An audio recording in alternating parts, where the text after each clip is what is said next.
Hello fellow humans and welcome to this video, and today I want to talk about the Concept 1B because, you know, I have it now for some reason. I got pretty lucky. I'm not going to open any snow globes on video or anything like that because I don't want to get you any dumb ideas. Because obviously this tank is not worth it whatsoever. There's no point in buying this. It's just, I got a bit lucky and here I am. So I might as well. Anyway, what you can see here, 2.6k DPM, 380 alpha damage, not really that good. I would definitely recommend using calibrated on this thing because it has heat, so you get 10% more heat pen, and also you only have 310 on the heat, so I would definitely use calibrated on this thing. But then again, you can also use the gun rammer if you want to. Now, what this tank is, it has insanely good turret armor. You know, you basically can't pin the turret because it's frontally anyway. But as soon as you turn, this is a flat piece here, so you can just pen straight through it. So you always have to exactly look at your enemy to make it work, just like the MX M454. So seems to be a theme here with the Christmas tanks. Now, it is a bit faster than the Super Conqueror. It's not as fast as the Chieftain. So it's somewhere with those. It's not better, it's not worse than those two. So here we go into the battle. And obviously what we want to do here is we want to get hull down, because that's all this thing is good at, basically. In a straight fight, basically, your hull, while the upper plate is quite strong, the rest of the hull is cheese, so that's not very good. It's an American tank, so side armor is not really a thing here. You can side scrape against a couple of tanks, but I still wouldn't try it. So there's that, and I'm obviously going to move forward here with this thing. Let's see what we can do. Obviously, taking this position is very, very important on this map. If you don't take this position on the map, you're basically already lost. So you're gonna have to take this spot here. If you don't, if you camp back there, or if you go city, prepare yourself to lose. Okay, nice. That's a strong ass, I suppose. Did you just shoot on the move? Miss. I think he did. Osu Warrior. Oh boy. Oh, that he's dead is not a surprise. Try and take out the Object 140 first. Focus on that. Hello. Now obviously we're gonna have to try and get rid of that 60 TP there. STB is a bit mad, but that's normal these days. This is Blitz. Okay, let's try and get up here. Go for the 183. I mean, they're really hard to play, obviously, but I mean, the main thing about this tank is just it's not good enough to be 10 times as expensive as the Chieftain. It's not even better than the Chieftain. So, you know, it's a good tank, however. It is a very good tank, but it definitely ain't worth its price right now. If it ever gets sold in the shop, 20k, that's about what it's going to be. And that's how much you should pay for if you want this thing. Because obviously, it's the more noob-friendly Chieftain, which is also the Super Conqueror. It's a bit of faster Super Conqueror, basically. Which ain't bad, to be fair. Always more mobility at no costs of armor is always a good thing. I don't want to get yeeted by those two, but I definitely will be. Okay. I mean, yeah, the side of the turret is cheese. So there's nothing there, really. 475, it's not a lot. Yeah, that's 3k damage right there. TVP is going to die. And then we can now push the 57, try to get some more damage on him. Now let's see if we can do that. Hello there. 3-5. That's an okay game, I'd say.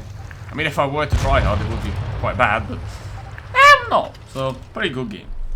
The second battle is actually a replay from the first ever battle I played in this tank. Well, the one you saw first, the second battle, so I only ever played two battles of this thing. So, basically, I don't really know too much about it. However, it's a very straightforward tank, so there isn't much to say about it that you would need 50 battles to find out. It's not a special tank. It's different a bit.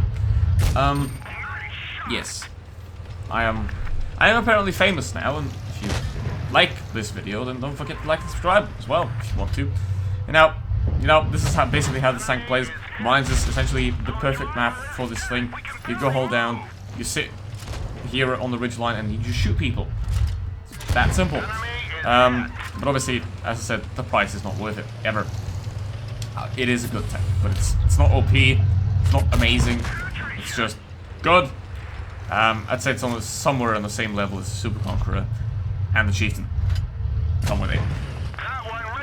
mean, the main problem I think is, even though the frontal turret armor is amazing, the side turret armor is non-existent. It's also flat, so you can pin that very easily. So you're only effective frontally. The upper hull is amazing.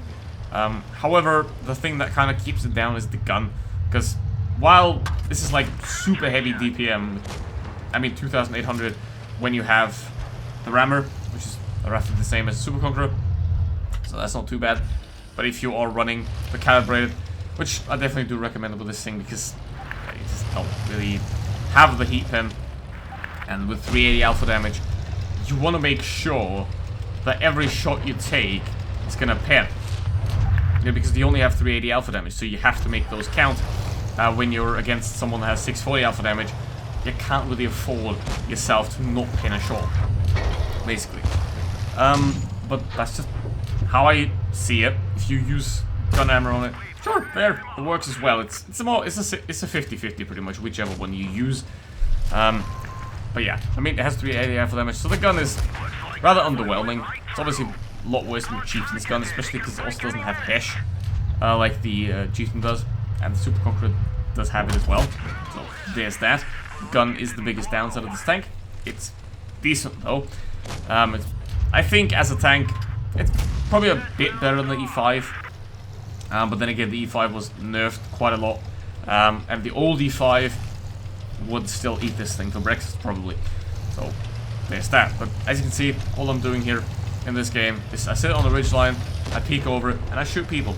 And there's nothing else to it. There's no special tricks here, which would be interesting, but I don't cheat. Cheaters are bad.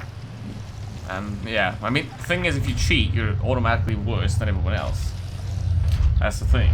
That's the three worst things in games: cheaters, ragers, and horrible players, basically.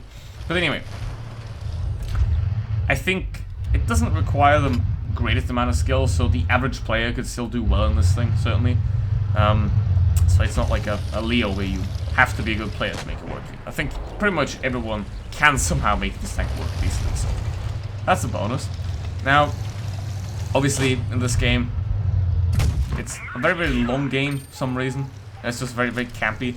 But that happens sometimes, and especially if your team isn't really pushing that far.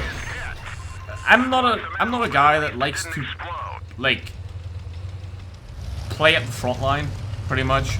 It's like, make the enemy shoot at my teammates, and then I'll shoot at the enemy, basically. So, because it's a lot more effective, obviously, to use the team's hit points rather than my hit points, because the team has more hit points than me. And they're probably also worse, so, you know.